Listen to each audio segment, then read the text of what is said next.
She is who she is. What matters is she. She chases the stars, spinning tales of her journey. She is here to make history, her story, fearless, free-spirited. She is the spirit of change. She remains the Taj. उठ मेरी जान, मेरे साथ ही चलना है तुझे, कद्र अब तक तेरी तारीख ने जानी ही नहीं.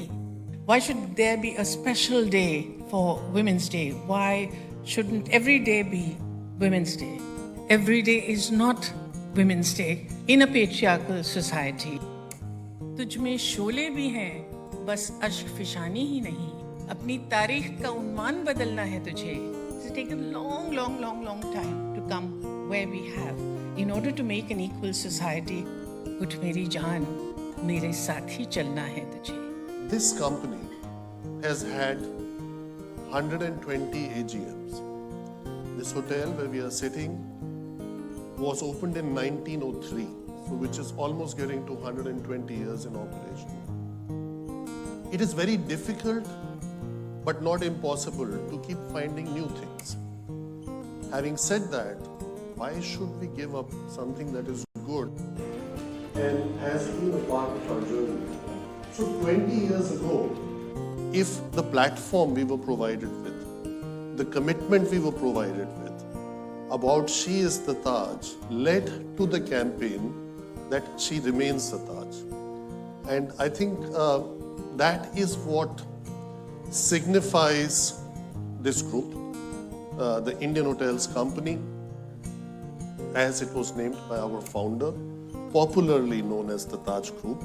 As customers, we are going to roll out a series of good things, a series of incentives, a series of privileges over the next 4-6 weeks by tweaking the word founded by the French voyage with the W, so it's to signify what we are trying to achieve here this evening. And that may be special amenities, that may be special treatments, that may be special upgrades, that may be special journeys, that may be not staycations, maybe daycations, and a lot of that which goes with it as customers, because that is the heart of our business, that's the soul of our business. Our employees, we have been doing a lot of great things with our employees and we'll continue to do those. Whether it is extended maternity leave or providing creche for the children, even taking that to the next level. Finally comes the community, and our company has been at the forefront. Very happy to see some of the pillars who have seated right in the front actually for having supported the Banaras Sari weavers, for example.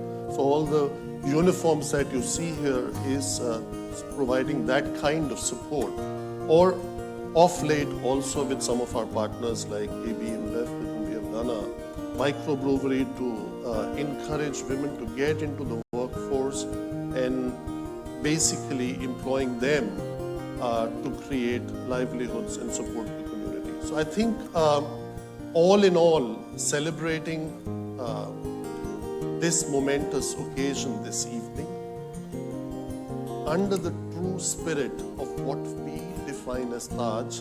Mr. Chhatwal, thank you for hosting us. It's always a fantastic feeling when we come to this Taj. I mean, such an iconic building. It's just unparalleled every time when we come and enjoy the experience here. So thank you for hosting ET now. I'm a professional television anchor and I ask questions for a living. So put it very simple in Hindi. मैं पेट के लिए सवाल पूछता हूँ. That's what I do for a job. It's not the questions, it is the answers. And sometimes the answers to my questions are stories, opinions, experiences, and inspiration. And that is what we plan to discuss, ideate, deliberate, and discuss. Like Shabana ji said, we've come a long way in terms of empowering Indian women, but we still have another long way to go. So what can be done to change the fabric of the society? And I will use the liberty of my anchor chair to start with my dear friend Radhika. Radhika, congratulations first. You're going the family way, so God bless. I'm going to start with this image which all of us have, and I'm sure everybody has here, that financial industry, the industry which you represent, is dominated by men. It's an industry where women, in a sense, are not the real decision makers. I'm using a very harsh word to describe what the image is. But the reason why image is like this is because there is a reality and there are facts and numbers which are backing it. Am I right? Yes and no. And I'll tell you, if you go back to our history, we all have stories of our nannies and dadis and mothers being not just great housekeepers, but actually fantastic budget keepers. You know, I come from UP and हमारे यहाँ एक शब्द होता था which was called गुप्त धन. हम लोग गुप्ता लोग हैं, and it was the money that, you know, my mom would save after all the expenses, and you know, India saw that that was a reasonably large quantum during demonetization, Nikunj. So, you know, historically, Indian women have been good savers, and we've been able to build homes and manage everyone's needs in very limited amounts, and not talked about cost budgeting and Excel spreadsheets and how we are Warren Buffett. So the inherent skills of being resourceful and saving money are actually all there in Indian women. What has not happened is perhaps that translation from saving to managing money, because perhaps managing money has been perceived as a very alpha male profession. Since you're my friend, I'll also say the media industry doesn't do us any favors. Because when you think of the person managing money, you have movies like Wolf of Wall Street that project managing money as a very alpha male guy who's surrounded by beautiful women and he's very aggressive. I can tell you from the financial services industry, most of us are not like that, men included. We are genuinely very quiet, responsible people who know that there is a burden of managing other people's money. So, you know, you don't need a great alpha male skill set to be a successful finance professional. And I tell every young woman who writes to me about building a career in finance that you need to be hardworking, you need to be committed, you need to be analytical, and we have all the skill sets to do it. I should also say one thing, that professionally, if you look at corporate India, the one sector that has led in women's leadership is financial services. And I know people will give mixed examples, but at some point, a large number of our financial institutions were run by women. So if there is one sector in this country that has been a beacon of change for women's leadership, it is financial services. Long way to go. And the last thing I would say is, what gives me optimism is that it is changing. You know, my mother is a highly educated, she went to St. Stephen's, Indian woman of that generation who gave up a seat at IIM Ahmedabad to marry my father, who was a diplomat. She told my generation, whatever you do, however nice the man you marry is, never do that again. And, you know, I hope if I have a daughter, she will follow in those footsteps. But when I see young women of today, 18, 20, they're not only asking questions about careers, they're asking questions about how to manage money. And the most common question they ask is also, what's the right kind of partner I should have so I can fulfill all my dreams? So I'm very optimistic. Shabana ji, in your remarks, you said we've come a long, long way. We should be proud of where we are, but we have a long, long way to go. Again, I'm just quoting you. A very simple question. What advice would you give to young men and fathers that what they need to be the change agent? बात सब करते हैं, करता कोई नहीं. You know, ऐसी चीज बताइए जो कर सकते हैं. No, that is such an important question, because you've preempted what I was going to say, is that all along we have been talking about empowerment of women and women demanding their rights and women coming into their own. But in society, that change cannot happen unless there is a definitive change in the way the male, particularly the son and the husband, the father, all these people, change. Now, I think one of the most important things, our son Farhan runs an organization called Mard, where what he is talking about is redefining masculinity. Why is masculinity about rippling muscles and, power and strength? Why isn't it also about consideration, about empathy, about being really sensitive?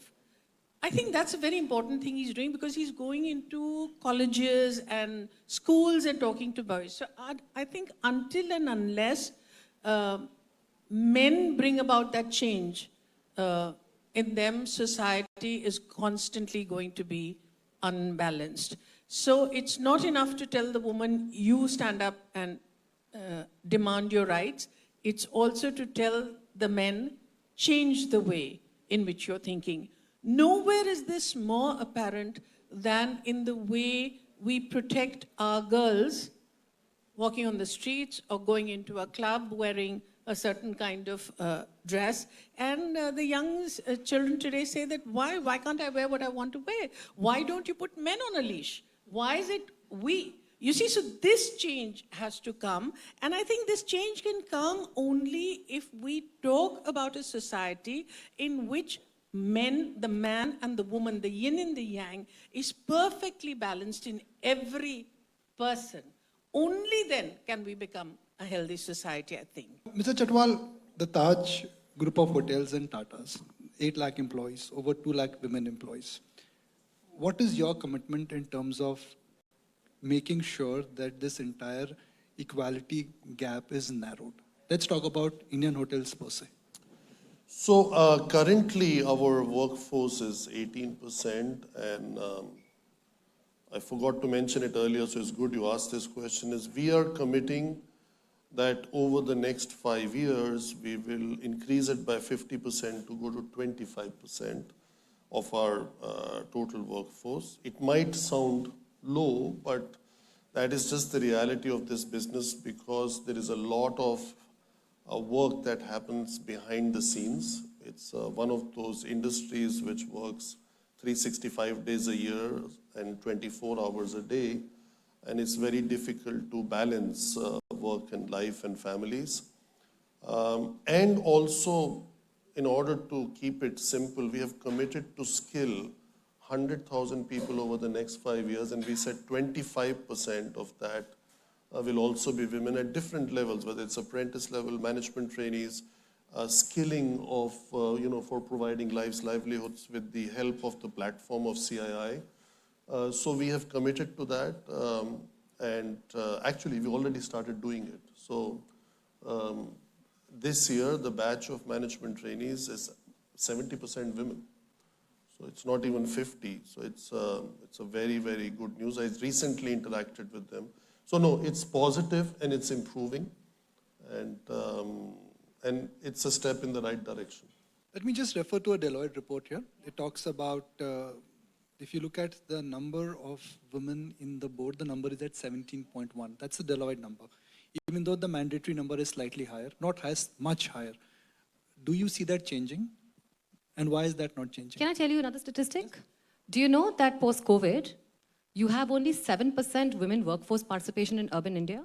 Yes. Do you know that before COVID as well, 22%, so my mother's generation, right, had more women in the workforce than my generation does. That is the harsh reality. Now imagine if in, and you see this, I run a platform called Baby Chakra that's been acquired by the group. I joined the group as co-founder, but I've had the privilege, and I continue to have the privilege of working with more than 25 million mothers, right? The biggest, so there are two places where this sort of, happens, like this complete brain drain, if you will, happens, right? One is, number one, women are not even taught to have aspiration in many cases, right? So women will go, like engineering colleges. How many women are there in engineering colleges in India, right? So you don't see women entering STEM in a meaningful way. And the second place is, of course, motherhood and maternity, right? Where people take a step back, women take a step back to go forward on the personal life, but a step back on the professional life. And then they don't get the environment that's enabling enough for them to come back to and build their careers out. So I think the board is the most rarefied form, right? I mean, you're looking at middle management, You're looking at even like young women leaders who don't exist because they're told to take a step back or they don't have the enabling infrastructure, which I mean, of course, amazing to hear about the Taj's initiatives, but you just don't have that. So I think the board is the next level. I think it's great that we have policy and regulation that basically insists on it, but you know, when we start seeing women really sort of percolate and win through middle management and cross this threshold of maternity into getting into senior leadership roles and continuing their journey of success and their trajectory, I think that's when we'll start seeing real change happening at the board level. Radhika, before I go to Mr. Chatwal, this whole issue of the decision making also is a function of financial independence. We've spoken about it again and again. How come a basic realization is not coming at grassroots level, at a very basic level? Financial independence. Lot needs to be done and lot has been done, but we still have, like Shabana ji said, long way to go. Radhika, before you answer that question, because you said at the grassroots, I run an NGO called Mijma Welfare Society, and we have, apart from educating the women and all that, we've given them skills, and now they are embroidering. They're doing chicken curry, which Manish Malhotra has now brought out to Bollywood and also to Hollywood. So they're suddenly earning a lot of money. What it is doing is, for the first time in their lives, it's changing them so that they can participate in the decision-making process. What that is doing is bringing a transformation in the status quo within the family. So from being looked upon as liability, she's now being looked upon as asset, and there is absolutely evidence to that. So at the grassroots also it's changing, and you can of course speak. Radhika. I think it's fabulous. By the way, you know, Shabana mentioned this beautiful point about imagery. We once put out an ad, you know, funds put out ads about, you know, you should invest, and if you start with 1,000 rupees, you'll get 1,00,000 rupees, all this basic stuff. Usually all those ads have men and they use the word he. I think just unconsciously, someone in our marketing team put a picture of a little girl there instead of a little boy there. We got so many reactions to that. And even the language by Media reactions again, right? What? Media reactions. No, this time it was actual investor reactions. Thank you. And some nice stuff from the media. But I'm saying that subconscious imagery is so powerful. I think as far as financial independence, look, you have to realize India is subconsciously very behind men and women in financial independence. So, you know, what will happen, women's experience will mirror broad national and social experience. So on all financial parameters, we are well behind the rest of the world. And, you know, you mentioned grassroots, and it was wonderful to hear what Shabana said. I actually don't think the financial independence problem is different in grassroots and in the highest echelons of societies. I do hundreds of seminars with women, and they can be women of rich business families, and they can be women which are less privileged. I have heard women in business families, and I ask them, how many of you even know how much money the family has, how you are investing? 90% of them say no. So this is not a problem at our grassroots. This is a subconscious problem in all parts of society. I think two things. One, women think they can outsource this. And ये काम मुझे क्यों करना है? कोई husband कर लेगा, कोई father कर लेगा, etc., etc. Secondly, I think there's a belief कि ये मेरे बस का काम नहीं है. This is complicated. Both of those narratives need to change. A heartening thing is a lot more women are now present in fintech. A lot more platforms are catering to women as a financial consumer. So they are pushing women into the decision-making process. It's very, very early days. But I would say this is not a grassroots problem. This starts from top to bottom of the pyramid in India. You know, I like to share a story, and it's slightly unfortunate that I lost my dad to COVID last year. And the realization which dawned on me was that when Papa passed away, my mother's awareness of how many bank accounts my father had, and I used to always think that he would be pretty much sorted because his son is managing a business channel. It just was not there. The LIC policy, the bank account, the checkbooks. So when you just look back and you said, I'm speaking out of my personal experience, that I've failed to change things at my house and how sad it is. So it's an oath which we've taken in ET now in terms of women empowerment, but that's the way it is. And I will tell you one thing, Nikunj, that forget this. A lot of women are taking on liabilities. They're on boards of companies that are fraudulent. They have loans in their names and they don't know them. And that's why, not joking, just hearing that experience, COVID tells you that life is uncertain.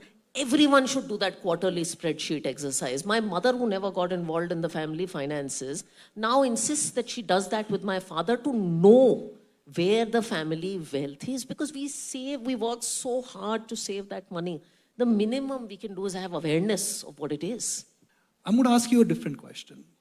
You got a lovely 3-year-old daughter. As a mother, what are the 3 things you're telling her? Not about stock markets right now, I'm sure. No, but we'll start on that pretty soon. I just want to call out my husband's actually sitting in the audience. He's hiding behind somewhere. But, Radhika, you talked about the experience you had when you were expecting. I had a very similar reaction. It's so interesting to hear, right? I mean, I would like to think that both of us have had the privilege, have had the fortune of having certain access in life. But when I found out, I remember coming out of the loo and telling Sandeep, we're pregnant. And the first reaction I had he was like, oh, amazing, da, da, da. My first reaction is, what's going to happen to my company? I'm in the middle of this important fundraise. What am I going to tell the board? That was my first reaction. And, I see Sandeep nodding his head, but for me, that first 15 minutes of just internalizing this was about what is going to happen to my aspiration, right? What will I tell my team? So it's interesting you say that, Radhika, because I think it's still not normalized for us as women with ambition to also embrace the fact that we could be women with ambition and women with families, right? It's still not the normal. And this, by the way, comes from my mother has been, a very ambitious woman, has been fairly successful. So I've seen these role models in my life, right? But you still... Family supported you too. Families more than supportive. I mean, they have no option actually in some ways. But they've been more than supportive. But now coming to your specific question, Arya, who's 3 years old, we've been working from home, right? The last 2 years. And Sandeep takes one room, I take one room. And Arya knows that she can go and knock on Sandeep's door, my husband's door, because Papa ko to disturb kar sakte hai, Mama is in office. Right? So she doesn't come and disturb me. I think it is about, so that's one. The second thing I think is that, when she knows, so she doesn't know where my husband works, right? My husband, we met at McKinsey, he's now at Hindustan Times, she doesn't know where he works. But if you ask her, where does Mama work? Baby Chakra. Right? So I think these are the things, when we have, I do a lot of meetings at home. I request my team to come if I'm really tied up with back-to-back calls or whatever else. I think the reality of it is, the more we make this, this whole sort of ambition in me being a normal thing to have as a woman, I really hope I can pass it on to Arya, right? Because when she grows up, she should embrace her ambitions. She shouldn't shy away from them. She should know that it's okay to be ambitious and to also want to have a really happy family life. And I'm really hopeful that if and when and whether she decides to ever have a family and become pregnant, she doesn't walk out the loo and say, oh my God, what's going to happen to me, right? Because that for me was that one moment of realization where I was like, did I just have that reaction? Okay, we almost said we're going to be extending our appointment if I keep on asking more questions. So I'm just going to keep opening for the floor. So I necessarily need to wrap now. It's been so wonderful interacting with everybody here. Let's put our hands together for this lovely panel. Ladies and gentlemen, thank you very much.